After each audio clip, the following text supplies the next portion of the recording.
That might be important. Unmuting myself, huh? Let me make sure I see it. You guys know me. I gotta see it. I gotta see it before. Yes. Okay. That's looking good. But are we? Are we? Here it comes. Here it comes. Here it comes. Yeah, we did it. We did it. What's up, everybody? I hope you are well. I hope you are staying safe. I hope all your dreams have come true. Really. I'm Ron Placone. This is Get Your News On with Ron. Graham Elwood's going to be hopping on in a little bit. He had a tech thing happen, but he'll be on in about a minute here. But in the meantime, I'll do a quick thank you to everyone who makes this show possible. First of all, our friends over at ZT.com, which, by the way, ZT.com made the Vigilante. So check out ZT.com. Get some of their tea wholesale, ZEHITEA.com. Our friends over at triageoil.com, TRIAGE oil.com.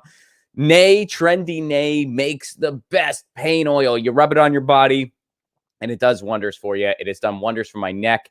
If you got joint pain, if you got muscle pain, if you get some sunburns, I know we're kind of getting out of sunburn season. In some places where I live, it's kind of always sunburn season, really. But, you know, for some of us, we're getting out of sunburn season. But if you're still in it, if sunburn season is really more like a way of life to you, triageoil.com. And, of course, rarenaturalcbd.com. Quick announcement about rarenaturalcbd.com. So apparently our promo code was not working yesterday. Some of you guys emailed me about that. You went to get some CBD oil, and the promo code was not working. It was a tech issue, and we're looking into it. And I will announce more when that becomes available. But please, in the meantime, hold tight because you want to use the promo code Lucy at checkout to get 30% off your order.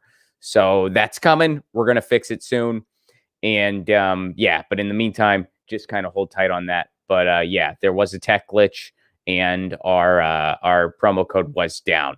So more on that. But first of all, let me welcome my guest to the show. You guys know this guy. He needs no introduction. Please welcome the political vigilante, Graham Elwood.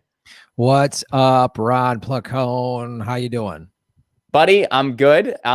We have a lot to talk about today, an awful lot. And Graham, I have a fun thing saved for last. We're going to do something light last, and it's right up your alley. I don't want to give anything away, but it rhymes with Guzik. Okay, something involving geese. All right. I mean, I get it. Down. No, you're gonna love it. It's great. It's you're gonna love it. But think of a movie recommendation because that's gonna be your task. But we'll get to that later. First, guys, we have some breaking news that I planned on starting with today, and it was announced a little over 45 minutes ago. They made an announcement in regards to Breonna Taylor. They gave a verdict. And it's is this your first time hearing about this, Graham? Yeah, I literally nice. You are getting your news on with Ron. Literally. All right. So here's what happened. Grand jury announced this decision in Breonna Taylor case. They charged one of the three officers.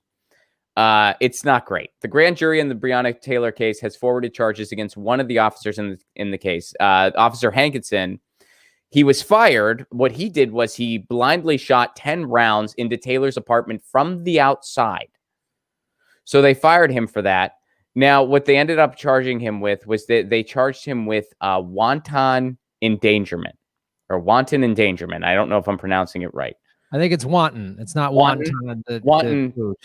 It was making me hungry for a while, and I was wondering why that was. All right, so it's wanton endangerment. They charged him with wanton endangerment. And he's going to be facing 3 charges of that.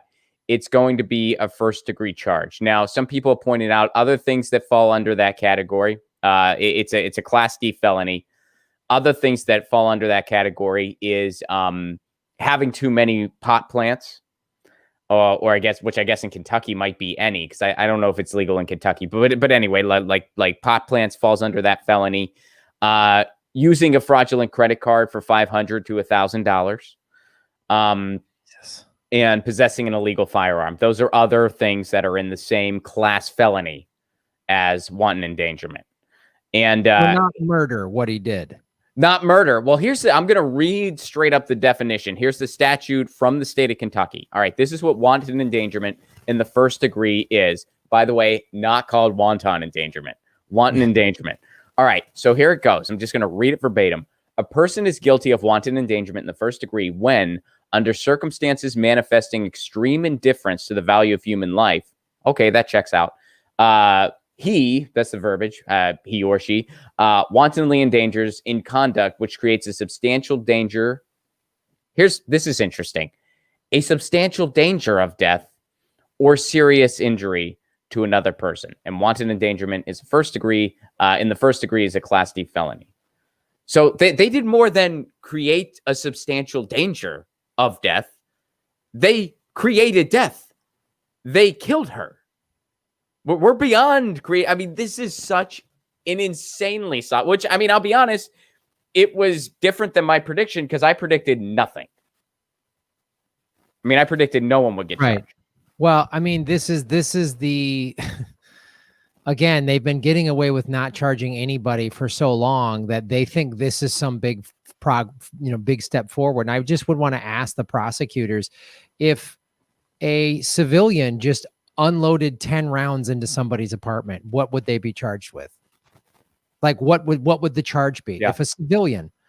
And so this notion that cops get to just do whatever they want, they should be held more accountable. If we're going to give them a badge and a gun, they should be held more accountable. I mean, it's really what it says to me, just as a regular citizen, of like, I don't know that I want to call the cops for any reason, because someone could die.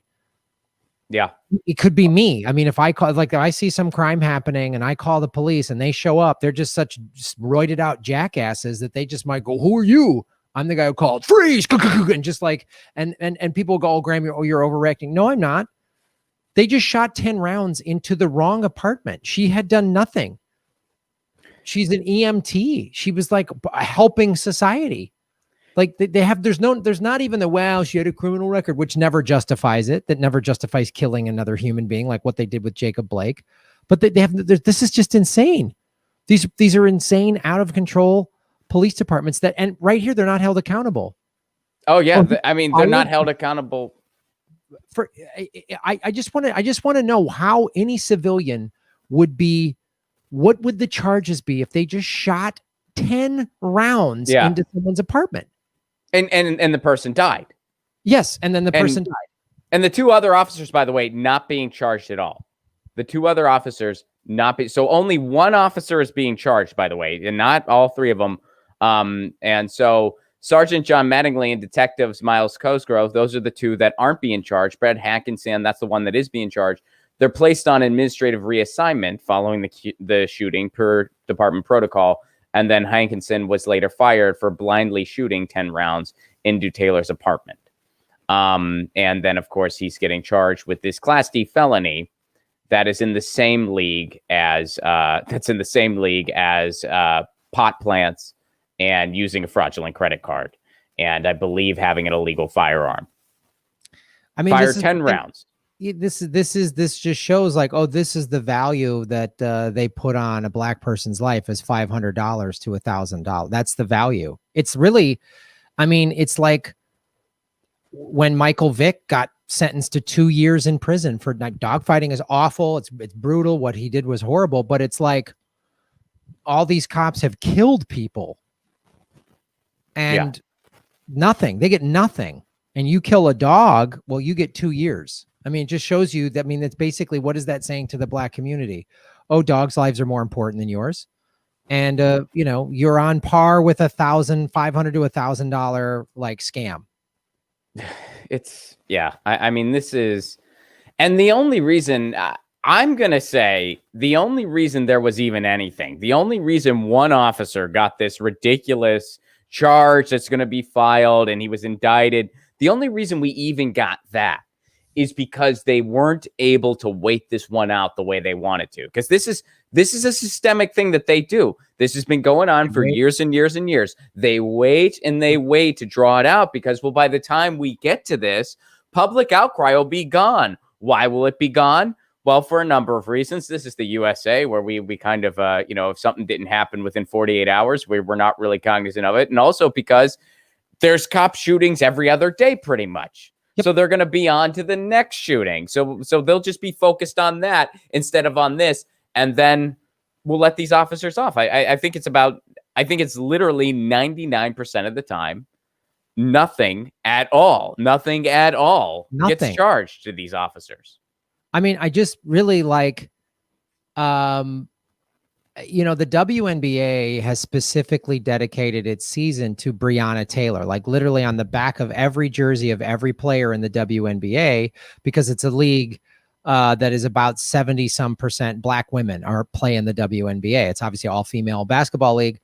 So they put Breonna Taylor on the name of every single jersey.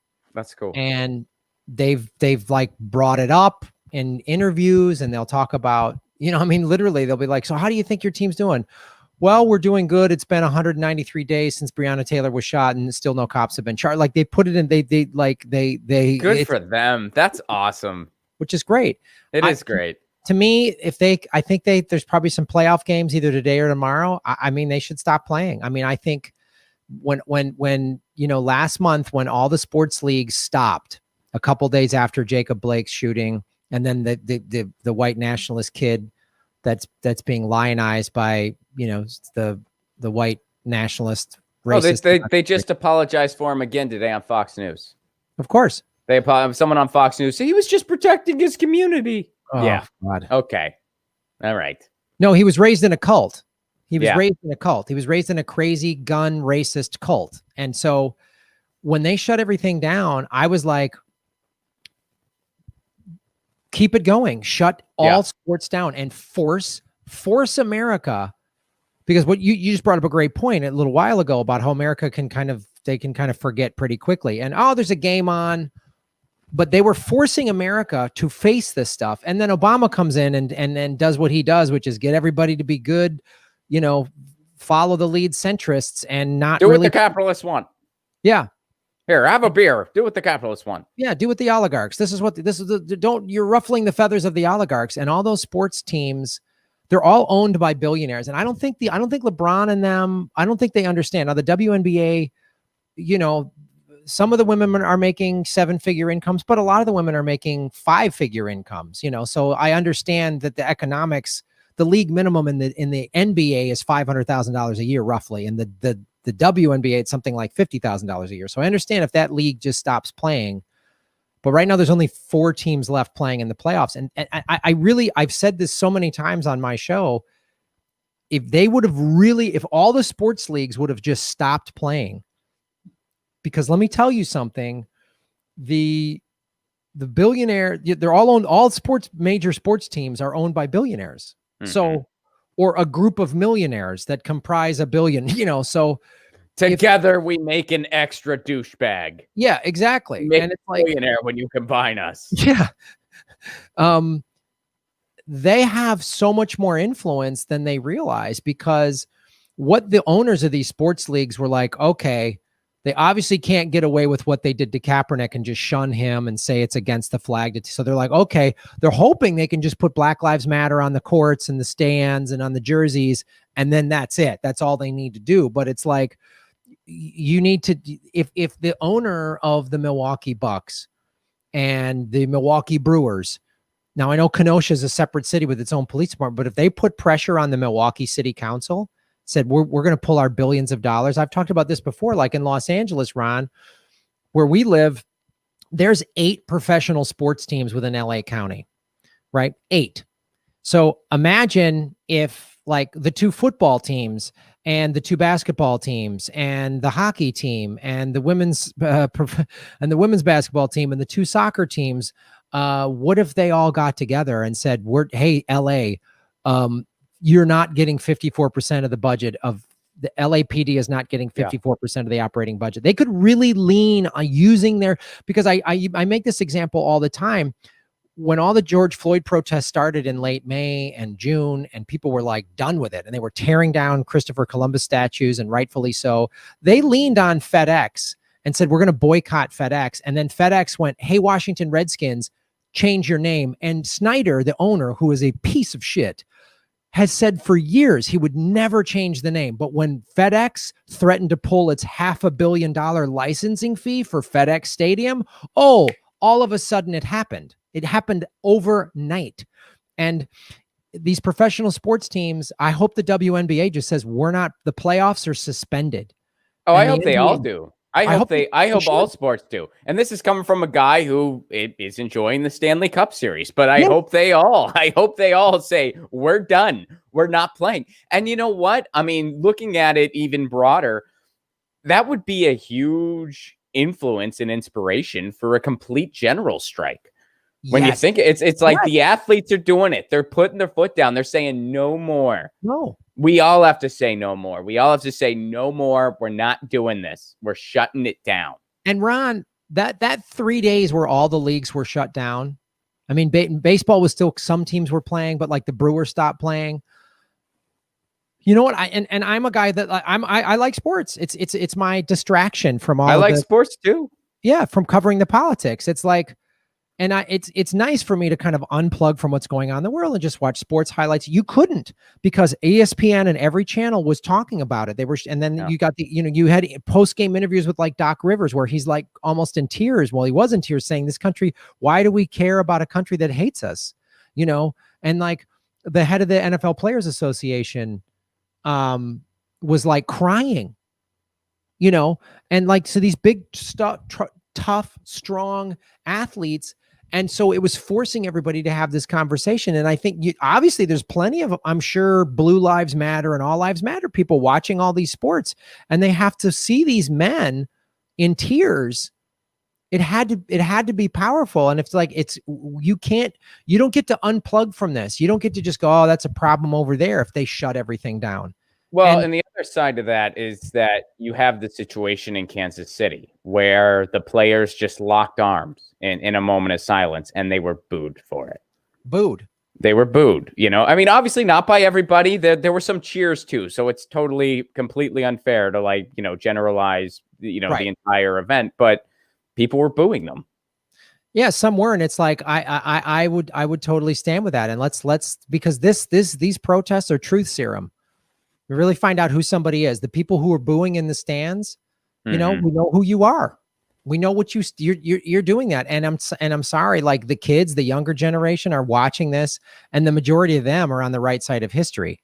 And so these sports leagues need to shut down, because they're, but it's so egregious, the amount of money. I mean, Los Angeles, they just opened up a new $5 billion football stadium in a city that has a growing homeless population that has practically doubled just in the last 6 months since the pandemic.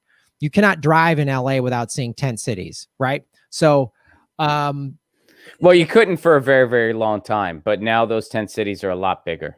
Yeah. I mean, it's like, it's coming to a head, and so many people for so long have entertained this idea, like, oh, it's Skid Row and that's it. And we've been saying for years, you've been saying for years, I've been saying for years, Jimmy's been saying for years, so many people have been saying for years now, like, no, we have a crisis. We have a crisis. It's every neighborhood in Los Angeles. It's every neighborhood in San Francisco and Seattle. There is a crisis going on in this country. And it doesn't just have to do with those cities. Oh, it's because of those cities. No, it isn't. It's a countrywide problem. A lot of the homeless just go to cities like Los Angeles, like San Francisco, like Seattle, because there are more resources available to them, comparatively speaking, and the weather's better. Right. So I mean, but it's coming to a head. Food lines. I mean, we keep seeing this. People all over the country, people waiting in line for hours at a food bank. Like, this is all over the country. This is in small town. I mean, this is like, so I don't know. And we just have to shut it down. I mean, I really hope the sports leagues reconsider. I mean, I just hope the WNBA goes, since Breonna Taylor was like on all of their jerseys. I hope they just go, the playoffs are done.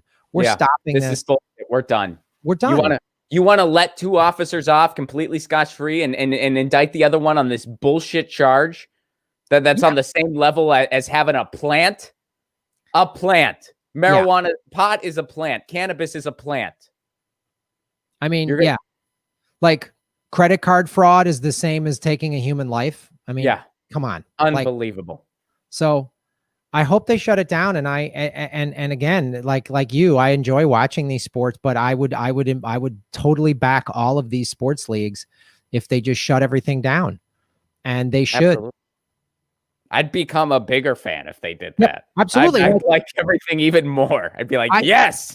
I stopped being a fan of the NFL because of the greed and the corruption and the covering up the CTE and how they treated Kaepernick. And when I'm seeing more of these younger players, like what they did in Kansas City, locking arms, and there was one game too where they just let the kick happen and then they all took a knee. The opening kick, they just said, "Nah." I didn't see that. Oh yeah, I was on opening weekend a week or nice. two ago. Yeah, the league's been going, I think, 2 weeks. So opening day, I forget which team. It might have been San Francisco and Seattle. I forget, but they just sit there and they did the opening kickoff. And once after the guy kicked the ball, all 22 guys took a knee and the ball just rolled out of the end zone and they gave it a touchback. And I was like, wow. And it'd be crazy if one guy from the kicking team violated it all. Yeah, just said, just ran and picked it up. He's like, ha, ha, ha, ha, this was our plan. Boom. I'm for the cause, but we are up 6. This counts. This counts. This counts. I'm for that. I'm gonna kneel now. Now that I'm in the end zone, I'm gonna kneel and I'm holding the football. No, this is legit. We did this, and the rest were like, really, dude? Are you gonna be like, no? Trust me. But it shows you. I mean, the joke illustrates like how significant these are. Some professional athletes are the most competitive people in the world. I mean, like, and they have things in their contracts, like if I get an interception, if I get more touchdowns. And so for the whole 2 teams, you're talking about an NFL team, I think is 54 guys on a team. You're talking about 108 people and another probably 30 or 40 people per team on the coaching staff. But this was clearly the players doing it. Over 100 players going, we're all going to do this. And everybody signed off on it. And it's like, and that's the thing why they have to shut it down, because once they went back to playing, once Obama just, got everybody, go back to sleep, hope and change. Both sides. Yeah, I was a good president. Go back to sleep. Watch Netflix. Yeah, Both watch sides. Netflix and see some, then what happened? I was watching. They stopped talking about, they talk about Black Lives Matter a little bit on the sports leagues, but it's all back to X's and O's. And it's like, okay, you guys had this moment where you blew it yet again. Like, we just keep... We're not still talking about those 2 guys at the 68 Mexico Olympics with their fists up. We're not still talking about them because it was a small event. Like this, if we shut down professional sports, which is multi-billions of dollars, then you're also, the other thing you're doing, not just are you forcing the owners, but you're saying, hey, Gatorade, hey, Nike, hey, Adidas, hey, Coca-Cola, hey, Budweiser, hey, all these giant multi-billion-dollar multinational conglomerates, you better get on board with this. And because of all that money starts pressuring, guess what? Some real indictments are going to be passed down. Yeah. Oh yeah. And it's one of those things. I mean, we can't just rely on the people at the top to do the right thing, or the people that are, around the top. I mean, these professional athletes, they make a lot of money, and they do have some power, and it would be awesome if they kind of wielded it in that way. And they have to some extent. It'd be awesome if they amplified it, and especially as of recent in response to this news. But we really, we got to just get out in our communities too.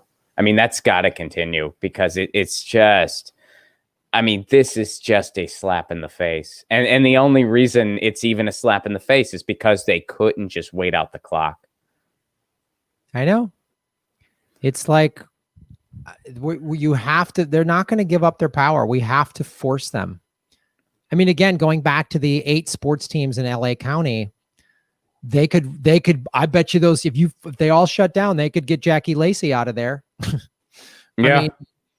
They could do so many things. They could just demand, and again, I talk about this a lot in LA. You see tent cities, and then on almost every other block is some new luxury high rise that just went up for luxury apartments or condos. I'm like, who's moving into a $4,000 1 bedroom in this economy?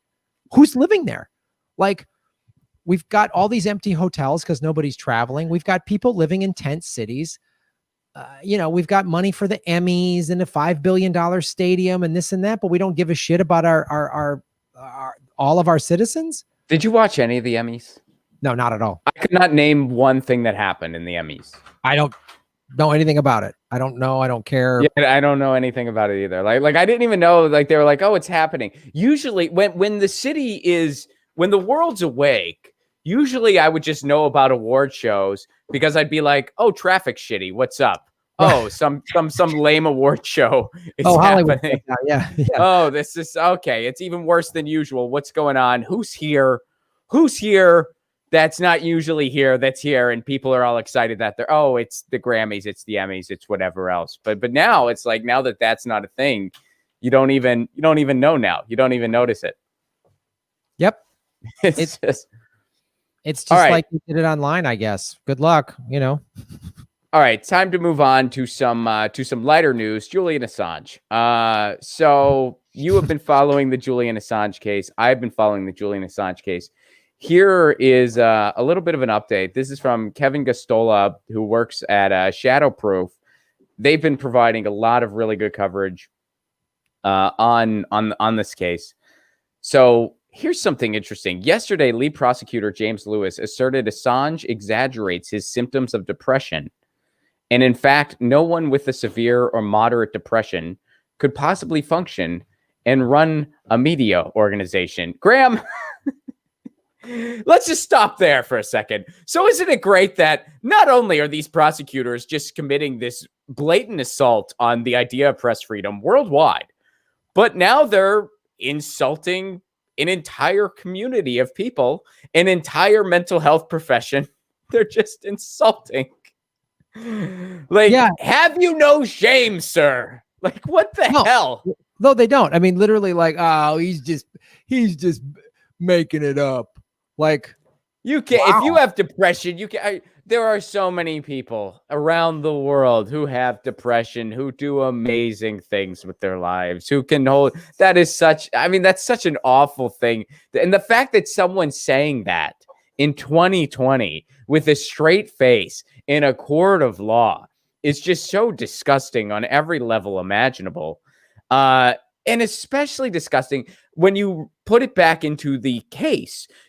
First, it was only about a week ago where they were making this big deal about Julian Assange is unhinged and he's just so outrageous. Look at what he did in the courtroom. What did he do in the courtroom? He called what's going on nonsense. Okay. The guy has been put in solitary confinement pretty much for about 7 years, which is torture. He's been through all these ridiculous things. If he's extradited to the United States, he's going to have this closed-door trial because of the Espionage Act, which was put in place around World War I to deal with people who were informing enemies when there was international conflict around the frickin' world. It has no bearing on today and age, but they're using it against Julian Assange. Nonsense is the understatement of the century to describe what this whole thing is. So first he's unhinged, then he's embellishing. He's not bummed out. Come on. Well, I mean, the person who said that obviously is probably one of these people that doesn't even understand clinical depression and is like, just get over it. It's like, and they don't understand the mental illness. It'd be like, a couple little cancer tumors, just get over it. Just have a better mood. Like they don't realize it's a significant thing. And the fact that, I mean, again, as you said, there's millions of people operating with depression. I mean, operating professional athletes. I mean, politicians, CEOs of business. Like it's to say that is so ridiculous. I don't. I mean, the level of bullshit that is coming out of this trial. It never ceases to amaze me. Every day there's like a new crazy thing from some judge that's obviously being told what to say. I don't trust the United States government. I don't trust the British government. I don't trust any of the Five Eyes governments. And the ruling class is just a detestable bunch of soulless maggot-ridden parasites that just need to be exterminated, like the rats that they are. It is bullshit upon bullshit upon bullshit because the charge itself is so extremely bogus. There's no evidence whatsoever that this guy did some kind of hacking. None. I mean, we all know this. There's no evidence. They tortured Chelsea Manning to try to get her to say that he did. She wouldn't do it, probably because it ain't true. So the initial charge, complete bullshit. Even if there was some inkling of relevance in the initial charge, even if there was, which chances are pretty much 100% there's not. But even if there was, to entertain the hypothetical, it would be a political offense.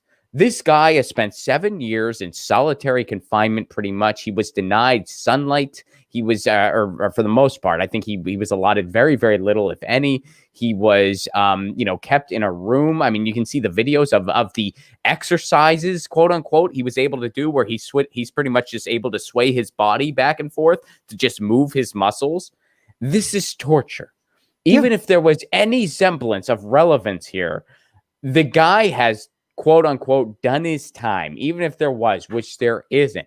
So it's completely bogus. And then you have the prosecution wanting to have their cake and eat it too in every single situation. Oh, well, the Espionage Act, we're going to impose it on him because he violated the Espionage Act, this complete bogus act in the United States. But you know what we're not going to apply to him? The First Amendment, because he's not an American citizen. And we only remember that when it's convenient for us to remember that part. When it benefits us to use something against him, we'll do that. Yeah. But when something would play in his favor, oh, well, then he's not an American citizen.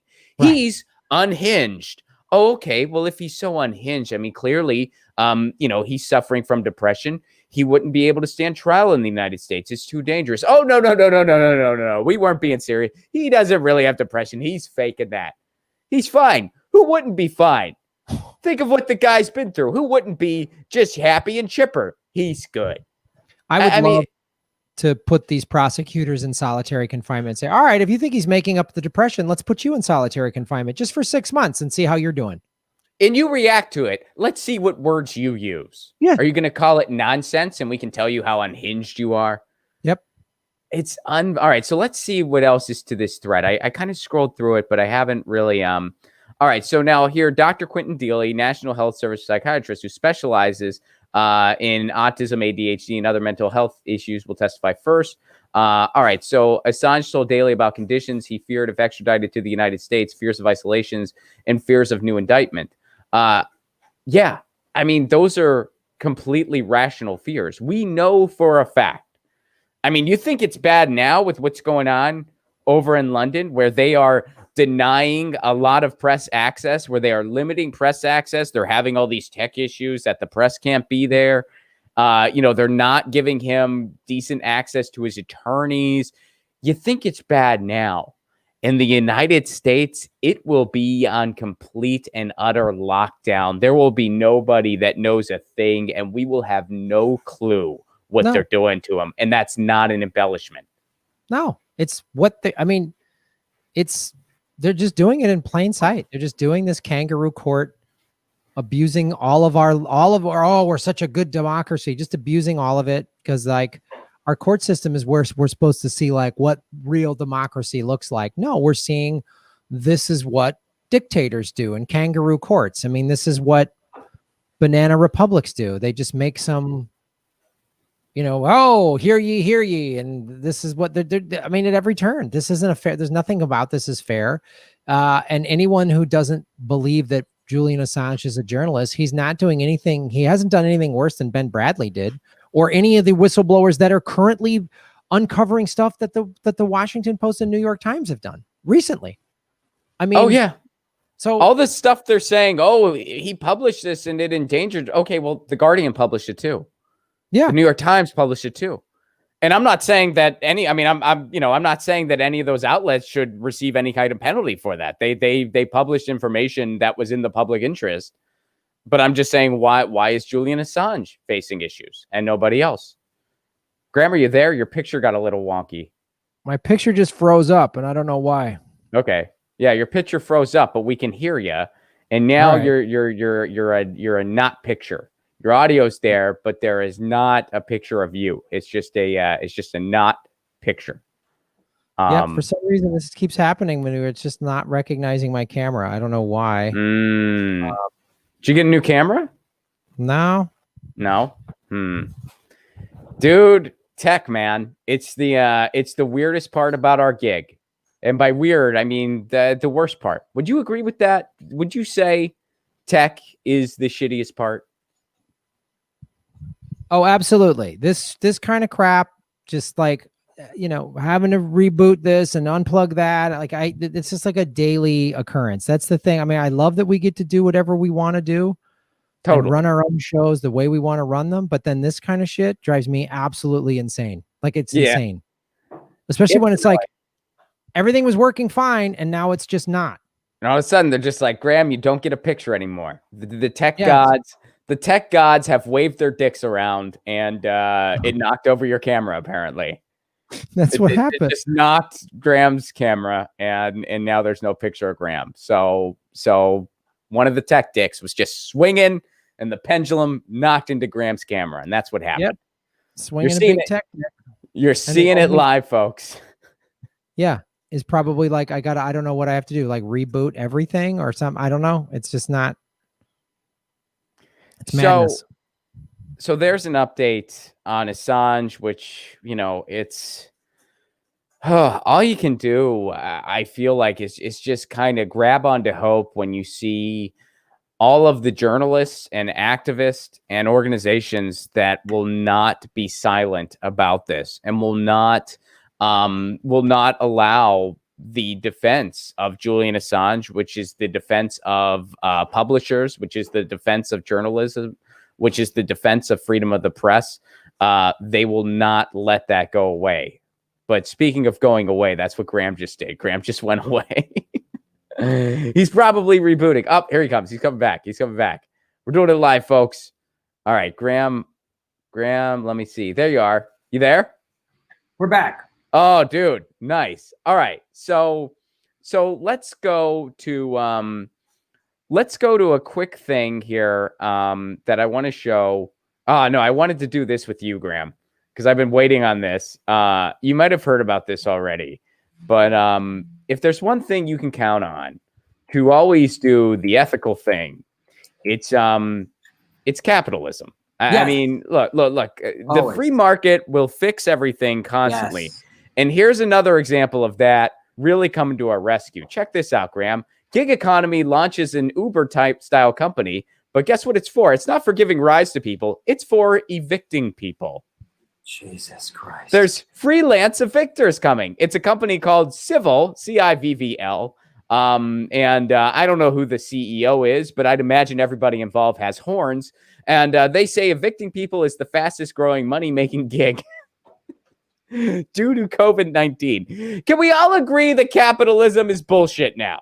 Can we all? Wow. I know people love to make excuses. Well, no, it's not exactly capitalism. No, it's freaking capitalism. It sucks.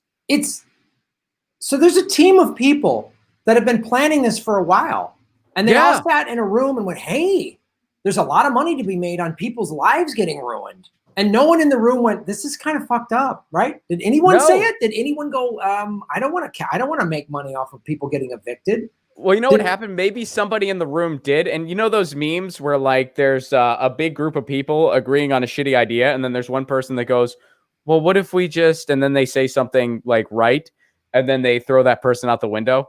Yeah. You know, that you've seen that meme where it's just like, how do we get people to vote for Joe Biden? Well, maybe we should just yell at them. Maybe we should wag our finger at them. Maybe we should call them Trump enablers or Russian bots. And then one person in the room goes, well, maybe Joe Biden should be a better candidate. They throw that person out the window. Right.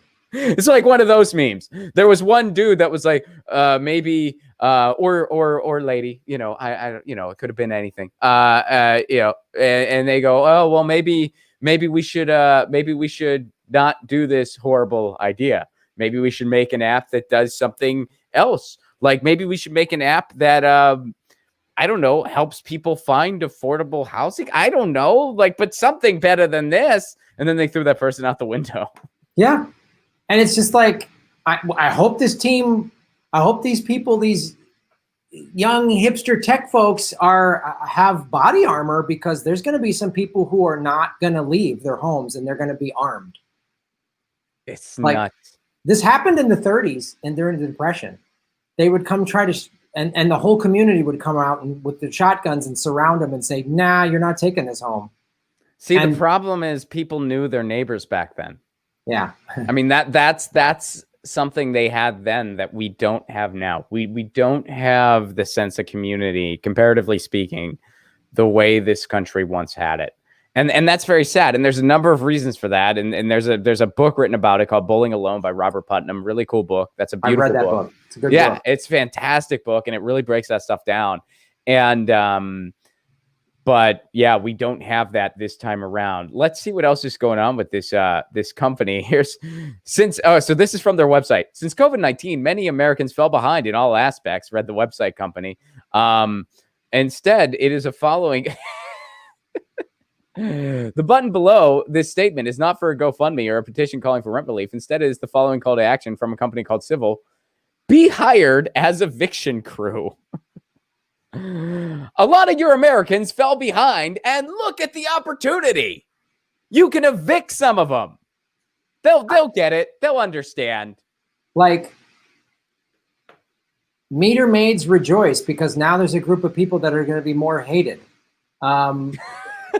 It's just unbelievable that no one's been like, what are you doing? Like, this is it's like, I mean, I don't know. Are they worse than the private prison industry? That's like, hey, we need more criminals. Let's create criminals. Like, oh, this is very private prison industry. Yes, because who do you think is going to be drawn to want to do this gig? Oh, evil. It's going to be soulless. And it's going to be people who fantasize about having that badge and that gun. Yeah. And they probably already got the gun. They just don't have the badge. I mean, this is going to be brutal. If this, and they're moving forward with this, this is going to be brutal. If they just allow regular citizens to start evicting people. I mean, it's bad enough with cops. With regular citizens, I mean, there's just going to be mass chaos, because the people doing this stuff, it's going to be people like Kyle Rittenhouse. It's going to be people like that. Right. Sociopaths, sociopaths who are hoping society collapses. And and just can't wait to like, I'm going to evict some people. Like, it's crazy. I mean, America, you're seeing how insane America is. And when you talk to anybody from outside of America, they look at us and go, you guys are insane. You are, you are out of your minds. You haven't handled this. All you got to do is look at one graph of COVID-19 and you see the European countries spike and then they came down. And then you look at Japan, little spike, and Japan's been open this whole time. Mm-hmm. They've worn masks the whole time, and they think of each other as the whole. They think of their community, and it's like, oh, we need to protect the older people. So, like, if you're not working or you're high risk, stay home. You know, and so, but people have been riding subways in Tokyo, one of the largest cities in the world, riding subways to work, wearing masks at work. They spread out the work shifts and stuff like that, but everyone wore a mask, and look at their numbers. They've been low. They've been like practically flatlined this whole time. No one's arguing, it's my right. This country is so stupid, and it has been made so stupid because of its sociopathic capitalists in charge. Because someone's reading this story and going, oh, wow, there's a job to be had. And not that they're a horrible, evil person. Some of the people, like you say, are going to be like, yeah, chomping at the bit. But some people are going to be just like, oh, I need a job. And these are the jobs offered to them. And they haven't been educated correctly. No one thinks to go, and the media is not going, what? This is awful. The media is part of it, because the media is part of the ruling class. They are the propaganda arm of the oligarchs. So then you have all these Americans just like, shit, I need a job. You know, like I guess I got to work for the prison. It's the only people hiring in my town is the private prison industry, or this eviction company now, or the military. I mean, and nothing. And getting it down to the biggest theme here, nothing pleases the ruling class more than when we're fighting amongst each other. Of course. Nothing works out better. That's the ultimate. We're fighting amongst each other. Fantastic. Yeah. Here's an app for that. There's an app for that. Do you want to keep the plebs fighting amongst themselves? We got an app for that now. Regular working class people are going to get this job, and then they're going to be fighting with the people they're evicting. Great. Yeah, here's an app to keep us fighting with each other. Fantastic. Mm-hmm. Oh, and I bet they didn't have a problem getting any seed money from Wall Street. Weird. I bet they had no problem whatsoever. So I just had on my show Christy I on Monday from Boomer Bust, right, which is the RT economic show. And she's a crypto person, and she's very knowledgeable on what's going on. She told me domestic and foreign investors are shorting the dollar, which means they're betting against the dollar. The dollar is at an all-time low. And they're betting. Investors are like, oh, America's going to go under. Let's profit from when it goes under. They're betting against this country. The money people are. Yeah. Well, and they've done that on the micro level for a long time now. They've bet against pensions to rob teachers. They've bet against, all these other things to kind of get what they want. When you really look at the way Wall Street works, it is absolutely insane. Like if you just described it, like just describe the basic of it. Like, well, we do these, we fund these big corporations, and then if they get $1 billion, great. And if they don't, we usually just kill them because the shareholders need to make more money so they can make more money. And then they make bets on this one thing that it might make money, but then if it doesn't make money, they can still make money depending on how their bet goes. And at the end of the day, these couple people make all this money. What happens to everyone else? Nothing. But these couple people, they get a lot of money, and then they keep betting it, and then they make more and more money. They're like, this sounds like the most unsustainable thing ever. Well, but all these people have this money. These people have this money. And sometimes they might do something nice with their money to get a tax write-off. And look at all the people that helped. It's like, well, comparatively speaking, compared to all the suffering they caused, it's a small drop in the bucket. So this is still completely unsustainable. But look at this nice thing they did once this year for a tax write-off. And the cycle continues. Yeah. It is unbelievable. It is just unbelievable. So let's take a look at something a little lighter, for real this time. Graham, so I'm a big music guy. And there's a couple music-centric birthdays today. First of all, James Ramsey from Fire Tiger, friend of ours, friend of the show. Fire Tiger, it's James's birthday. Happy birthday, James. Hope you're having an awesome one. And also, another birthday today, Bruce Springsteen. Oh, it is Bruce Springsteen's birthday, man. Happy 71st to the boss himself. And I guess he has a new album out, Letter to You. Bruce has got a new album out. So it looks like it's probably a more solo style record, at least based on this photo, but I don't know. But I don't know anything about the album, but I'm hoping for a raucous E Street record next. That's what I want. But anyway, Graham, so to celebrate Bruce's birthday, first of all, I was going to ask you, do you have a favorite Springsteen tune? Well, I got to go Born to Run just because. There you go. Dude, it's beautiful. It's still, it's one of those songs that, there's some music you remember when you were younger and it cranked, and you listen to it now and you go, it doesn't hold up. But you listen to Born to Run and you're like, damn, the opening of it, and it's just like, that song. Yeah, I love that song. Me too. It's one of my favorites. It's a beautiful song. It's a classic song. But in honor of Springsteen's birthday, I'm going to give you some other Springsteen recommendations, and then I'll give you another just random music music suggestion, and then in return, you have to give me a movie that I have to watch this weekend or at some point, and that's how we'll do this. So Springsteen. We'll start with Springsteen. You got to check out first from the album right before Born to Run. There's an album called The Wild, the Innocent, and the E Street Shuffle. And if you've never heard it, you got to check out the track. I mean, the entire album's fantastic, but the track Rosalita is, I think, really captures what early E Street Band and early Springsteen is all about. It's one of my favorite songs in the whole wide world. Rosalita off the Wild, the Innocent, and the E Street Shuffle. And then we'll go back a little further to the first album, Greetings from Asbury Park. the track that I think really captures that premier Springsteen album, where they were they wanted to make him the next Dylan, but he wanted to do something a little bit different. Right. And he was really feeling the scratch of the E Street Band, and he wanted them to be part of it. I really feel like that essence is captured in a beautiful, beautiful song that's really about growing pains, because it is called Growing Up. So great there you song. Go. Oh, you already know Growing Up. All right. Yeah. So I know a lot of Bruce's music. I'll say that. I know a lot of Bruce's music, and I probably could have picked something a little more obscure, but Born to Run still. Like, I love Growing Up. I love Thunder Road. That stuff is amazing.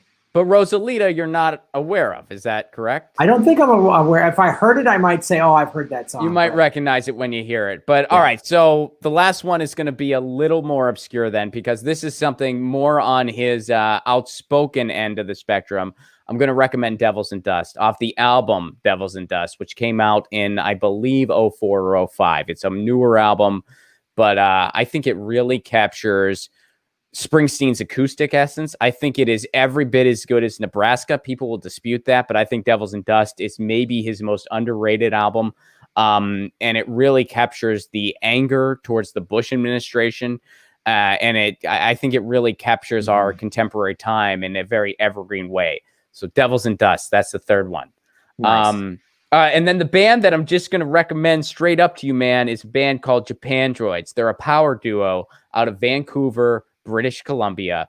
And they play just rock and roll, man. They're just a power duo. And they're one of the bands that I always listen to get pumped up. So I've spent many a times in a hotel room before one of our shows, or basically, actually, more likely in the fitness center in the hotel room, doing a little run, getting a little run in while listening to Japan Droids. So I recommend Japan Droids, their first album, Celebration Rock, which you can find on YouTube. I recommend just streaming that entire album. Is it spelled like Japan, like Japan, yes. Droids? Okay. Japan Droids. It is spelled exactly how it sounds, just Japan Droids. And check it out. So there you go. Some Springsteen tracks in honor of his birthday. And now you got to hit me with a movie. And you can pick more than one, since I threw like a bunch of random stuff. Well, have you ever seen the movie Network? Yes. Okay. All right. Well, that's for the audience then. That's a recommendation for the audience. Watch. So I'm not. Network is like my Born to Run, in movies. No, that is one of my favorite movies. Network is one of my favorite movies. Yeah, directed by Sidney Lumet. It predicts the state that we are in today. It is very unbelievable. When you have revolutionaries negotiating deal points for their TV series. In the 70s, it seemed outlandish, but they basically predicted the reality TV show. So I would recommend, so that's in terms of like talking about what's happening today, there's a movie that very much predicted it. I would also,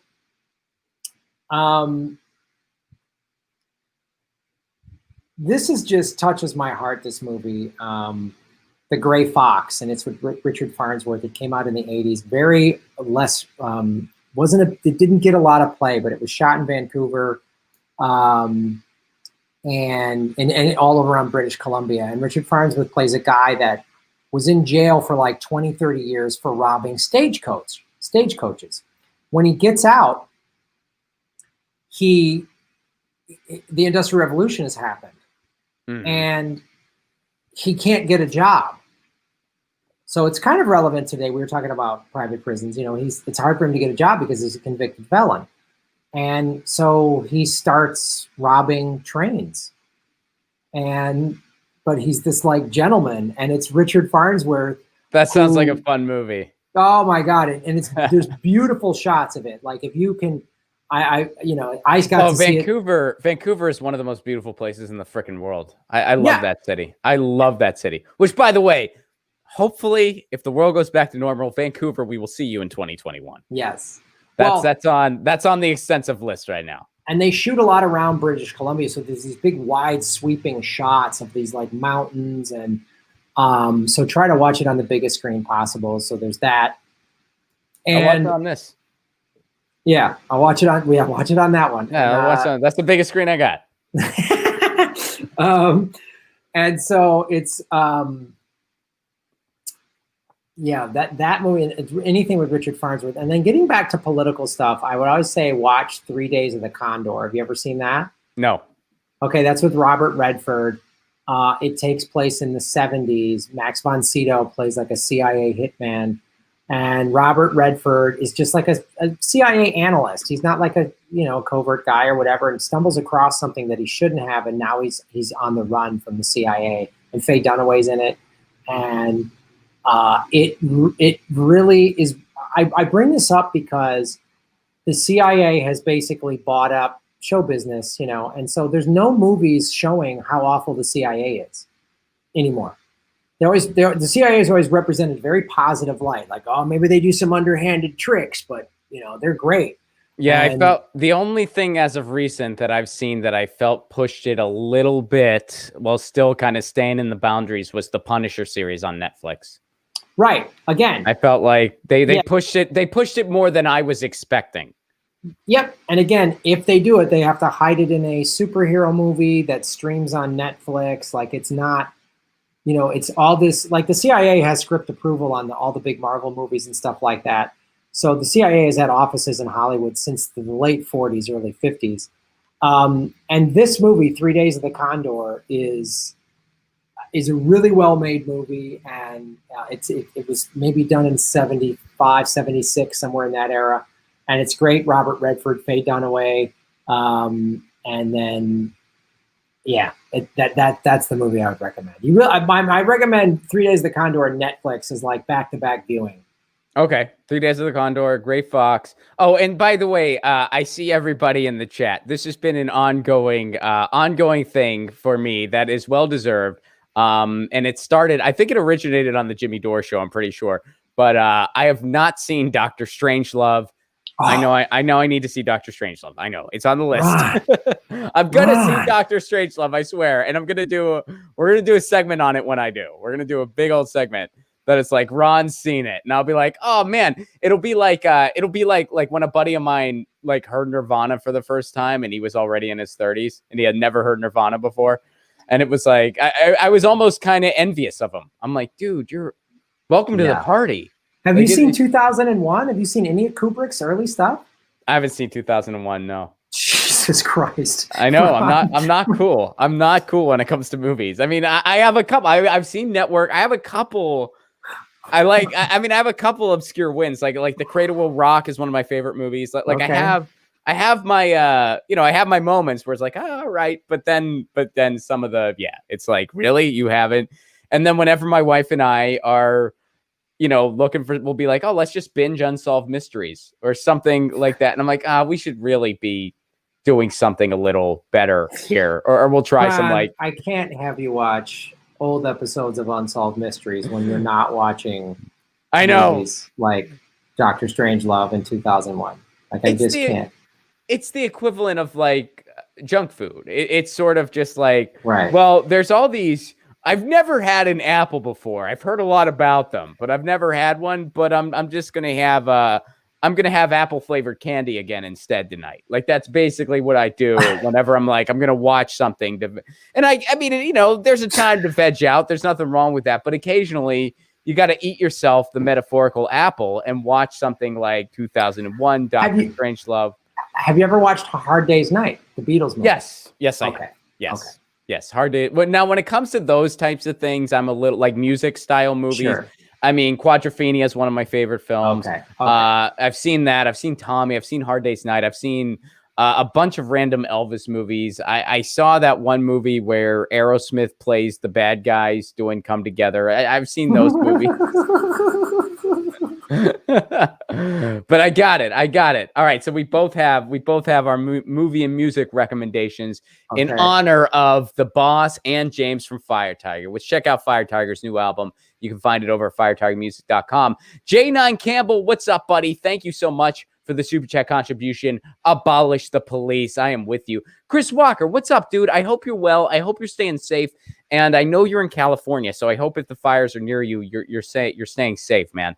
Kylie and I send our love and support from San Joaquin Valley in California. It's always great to see you guys together. Thank you for that. And look forward to when it's in person. Oh, man, us too. I think Graham and I, we can't wait. I know that. Jack Jones, thank you very much for the super chat contribution. Robert Gilbert, what's up, buddy? Love you guys. Thank you, Robert. That's very kind. Hysteric Raider, until the players that realize that Obama is the enemy to justice, they'll listen to him and stand down all the time. I feel ya. Thank you very much, Hysteric Raider. I appreciate that. Chris Walker, again, rest in power, Gail Saris. Go watch Brian's Song. Is that a movie? I'm not familiar with that. Oh, yeah, that's a very good movie. It's based on a true story. Brian Piccolo played for the Bears. James Caan plays Brian Piccolo, and I forget. And Billy D. Williams plays Gail Sayers. Okay, and, it's great. It's a great movie. Cool. Thank you for that, Christopher. I'm not familiar, but I got to check it out. J.S. Scott, what's up? Thank you so much for your super chat contribution. Great question too, by the way. Hi, always enjoy you and Graham's conversations. Hey, Graham, catch you on your show later. And then they ask, what do you think about Bruce's song Glory Days? It's a fun single, I mean, does it rank among my favorites? No, it doesn't, but it's a fun song. It's kind of a good crash course into Bruce. But I know some people, they hear Glory Days and they think that that's all that Bruce Springsteen is, and there's it's so like much that in more. Pink Cadillac. Are you if you think that's Bruce Springsteen, you're missing a lot. Right.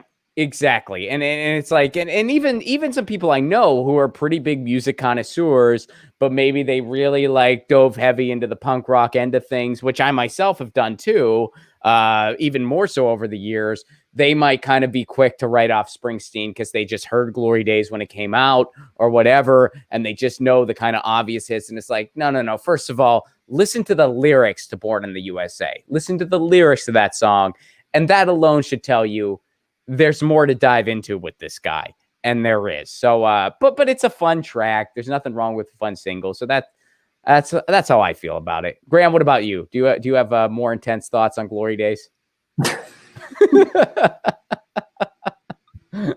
I know I haven't, gotten into a full treatise on that song just yet, but it's. I'll write a thing for you. I'll write a thing. I'll send it to you. Thanks. It'll be part of my doctoral thesis for sure. Is Glory Days. Naturally. And Inks Pixels, what's up, buddy? Inks Pixels illustrates Lucy and Ron, by the way. LucyandRon.com for the web comic about myself and Lucy. Thanks for the super chat contribution, Chris. And Chris says, Ron, have you seen The Court Jester or anything by Danny Kaye? No, I have not. I'm so not cool. Have you seen that, Graham? Do you know The Court Jester? The Court Jester, no. I mean, I think this person might be being a little bit. This is like a Danny Kaye musical from the 50s, I believe, is what he's referring to, which is like an old studio style musical. Okay. All right. Cool. Well, I'll check it. I'm writing everything down, folks. And I have written Dr. Strangelove down, and you know what I'm doing right now? I'm underlining Dr. Strangelove. I get it. I'm going to do it. I promise. I'm you have to watch. That's imperative. Watch. Am I like that guy that's I've heard the Pixies, but the Beatles that you speak of, I've heard about that, but I've not dove into that. Am I that guy with movies? Yes, you are. You're absolutely that guy. Fair enough. And J.H. Scott, you add, hey, good analysis on Glory Days. I agree 100%. Thank you. I appreciate it. I'm a big Springsteen guy. There are 2 Springsteen posters in my parents' house. One of them was a drawing I had commissioned for them as a holiday gift. And the other one is just a random poster that they have in the dining room. So Bruce Springsteen watches us from his car every holiday, and he's like, hey, the ravioli looks good. It's that's what we do as a family. I had the ravioli for Christmas, right? Isn't that his song? His ravioli song? That's his ravioli tune. Emberg, what's up, buddy? I assume no charges for SWAT. Purchase CBD products for my recovery. Also, we need to contact Joe Rogan for Jesse Ventura since he wants to debate.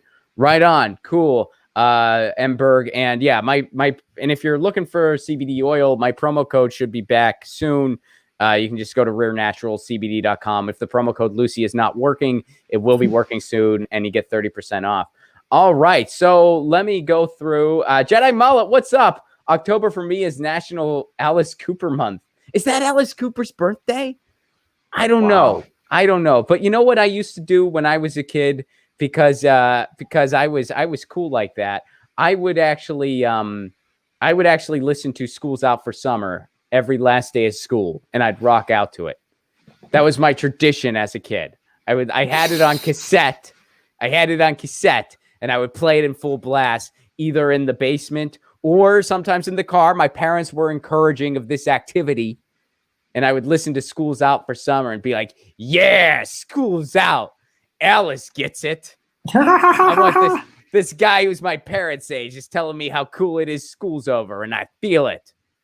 Right? Yes. Thank you, J9. Thank you, Christopher. Thank you, Jack. Thank you, Robert. Thank you, Hysteric Raider. Thank you, Chris Walker. Thank you, J.H. Scott. Thank you, Inks Pixels. Thank you, J.H. Scott again. Thank you, Emberg. And thank you, Jedi Mullet. Thank you guys for your super chat contribution. Without you, this show could not exist. And by the way, I don't know about you, Graham. I get demonetized every day now. Oh, dude. Every day. And it's always been bad, but now it's almost comical at this point. So guys, thank you so much for your support. Patreon.com/Ron Placone. For Give What You Can, Love You get all kinds of cool stuff, and you can even get your own theme song.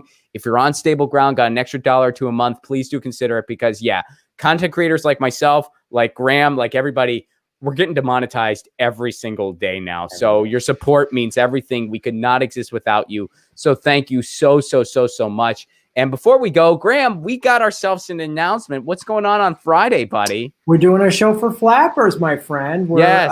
It's one of our favorite clubs, and so they're trying to do online shows. All the money is just going to help that club stay afloat, because a lot of clubs have already permanently gone out of business, which is heartbreaking for us as performers. So the tickets are $7. It's a great show. It's the typical Zoom shows that Ron and I have done in the past, only it's on their platform. So it's this Friday, the 25th at 7:00 Pacific. You can get tickets at my website on ronplacone.com. Graham and I have been sharing the link a bunch. And again, all proceeds go to the club. Both Graham and myself have been supportive of the Save Our Stages initiative, and we're kind of doing what we can as performers as well. Flappers approached us. We're going to do something with them. All the proceeds go to help the club. The staff is suffering. People are suffering because venues are going to open up last. They are going to be the last thing to reopen. A lot of them haven't made it. One of my favorite venues in Pittsburgh that has been a staple in the city for literally over a century. It's been a theater in the city since 1905. It just closed its doors officially last night. It's heartbreaking. Rex Theater, shout out to them. They were a great venue for a long time. So it's a rough time. So we're doing what we can for one of the comedy clubs in our town, Los Angeles. So please, ronplacone.com. We'll be sharing the link. Grab tickets and come hang out with us on Friday. It'll be a good time. And Mark adds, my case manager's friend found a Ron Placone clip. Well, I hope they enjoyed it. I truly hope they enjoyed it. Guys, thanks so much for being here. I got a short clip dropping tomorrow. It's going to be the college roommates, the political party's college roommates. What are their favorite sports? Have you ever wondered what's Republicans' favorite sports? How about Democrat? How about Green? Well, I got a sketch tomorrow that tells you. So keep a lookout for that. And in the meantime, we'll be back with a longer stream on Monday. Check Graham out. Graham, plug whatever you want to plug. Everybody here knows you, but. Yeah, you all know me, but please come over and watch Political Vigilante. I usually go live 4 or 5 nights a week. I do a Rockfin exclusive live stream on Monday nights, usually around 7 or 8 o'clock Pacific time. And again, rockfin.com/Graham Elwood is a great way to support us. And if money is tight, first of all, you can sign up for Rockfin for free. And then if you do have a little money, for $10 a month, you get all of our content, all of our premium content. So you get Ron's premium content, you get mine, you get Kim Iverson, you get Jimmy, you get Whitney Webb is now on there, Nico House, the Convo Couch, you get everybody's. So that's a great way to support the show. It's blockchain, it's cryptocurrency. I'm learning more and more about crypto. I would suggest investing in crypto because the dollar's going to crash. I just dropped a video of this interview with Christy I from Boomer Bust. I highly recommend watching it. But just go to grahamelwood.com, follow me on all the social media platforms, and subscribe to my YouTube channel and sign up for Rockfin. Boom. All right. We'll see you guys later. In the meantime, you know the drill. Lucy says meow. I say peace. And shave your knuckles for justice. Boom. Later, y'all.